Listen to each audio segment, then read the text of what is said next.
दोस्तों स्वागत करते हैं उसके बीच में आपके अपने चैनल स्टडी मेरे पर। दोस्तों बात करेंगे 69,000 शिक्षक भर्ती से रिलेटेड, जहां पर दोस्तों सुनवाई समाप्त हो चुकी थी। कल की ये अपडेट है जहां पर 6800 सूची पर खतरा क्या है, सबको डिस्कस करेंगे इस वीडियो के माध्यम से। वीडियो को बिना स्किप तो बने रहिए मेरे साथ आपके अपने चैनल स्टडी मेरे पर। जो लोग चैनल पर नए हैं तो प्लीज़ चैनल को लाइक करें, शेयर करें, सब्सक्राइब के साथ बेल आइकन दबाना भूलें ताकि मेरी वीडियो नोटिफिकेशन आप तक पहुँचती रहे।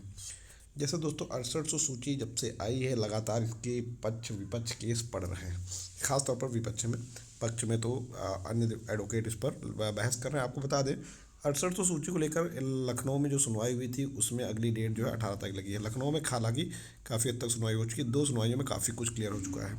लेकिन जो अगली सुनवाई जो कल हुई थी वो इलाहाबाद में हुई थी। इलाहाबाद की अगर हम समझें तो इलाहाबाद में क्या हुआ था, ये 6800 सूची के खिलाफ केस पड़ा है, ठीक, जहाँ पर 6800 सूची को रद्द करने की बात कही गई।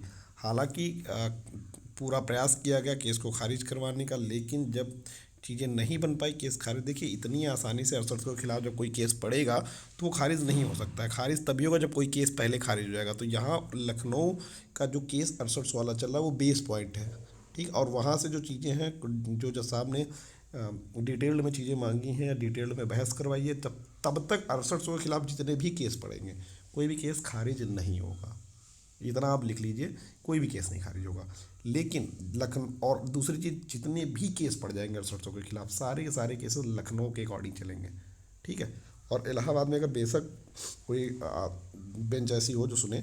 बाकी जैसे ही कल जो अपडेट थी उसमें यही था कि जो 6800 के खिलाफ जो याचिका पड़ी थी उसमें बहस हुई, बहस के दौरान केस को खारिज करने की बात कही गई और सारी चीज़ें रखी गई। लेकिन जब 6800 के खिलाफ जिसने याचिका डाली उसने अपने पक्ष को रखा, अपनी बातों को रखा, और उन्होंने हाई कोर्ट के ऑर्डर्स को दिखाया लखनऊ के, और वहाँ पर चीज़ें जब रखी गई तो कोर्ट कहीं ना कहीं एग्री होती हुई दिखी। और कोर्ट ने जब वहाँ पर जब देखा कि मामला कहीं ना कहीं गंभीर हो रहा है तो फिर वहाँ पर बताया गया कि लखनऊ में इसी से संबंधित मामला जिसकी सुनवाई 18 तारीख को लगी है, तो मामले को उसी के हिसाब से इस यहाँ पर डेट लगा दी जाए। तो इसी के बिहार पर अगर आपको बताएं तो वहाँ पर 22 तारीख डेट लगा दी गई इलाहाबाद में, 22 फरवरी। तो एक चीज़ आप समझ सकते हैं, मामला काफ़ी गंभीर है अगर समझा जाए 69 शिक्षक भर्ती 6800 सूची का। लेकिन अब सबकी निगाहें 18 की सुनवाई पर टिकी हैं, क्योंकि 18 को अगर इंटरिम रिलीफ मिल जाती है तो भर्ती प्रक्रिया आगे बढ़ जाएगी और सरकार इस भर्ती प्रक्रिया को आगे बढ़ा देगी। अधिकारियों की जो प्राप्त जानकारी, अधिकारियों के जरिए जो चीज़ें हैं, उनका एक ही कहना है कि हम जो चीज़ें करेंगे वो 18 की बात करेंगे। तो 18 की सुनवाई पर अधिकारियों की भी नज़रें जमी हुई हैं, टिकी हुई हैं, सबकी नज़रें 18 की सुनवाई पर लगी हुई, कि 18 की सुनवाई बहुत ही ज़्यादा इंपॉर्टेंट होने वाली है। ये आपको भी बहुत अच्छे से पता है, सबको पता है। तो कल की सुनवाई में यही हुआ। सूची पर खतरा तो है ही जब तक केस चल रहे हैं, और लेकिन वही है कि जिस सूची के पक्ष में सरकार खड़ी है तो उसमें ज़्यादा परेशान होने की जरूरत नहीं है। जो सरकार ने सूची बनाई है तो इसका कोई ना कोई तरीका भी ढूंढ लेगी। और एक चीज़ ये भी सत्य है कि 6800 लोग कहीं ना कहीं सेफ़ हैं, क्योंकि अगर सरकार ने मान लिया 6800 तो फिर अब आगे सरकार की चिंता है कि 6800 को हमें बचाना कैसे। और 6800 के जरिए अन्य केस भी मजबूत हैं, क्योंकि जब सरकार ने 6800 मान लिया तो पूरी की पूरी 69,000 शिक्षक भर्ती की लिस्ट रिवाइज होगी, तभी 6800 पूरी तरह से क्लियर होगी।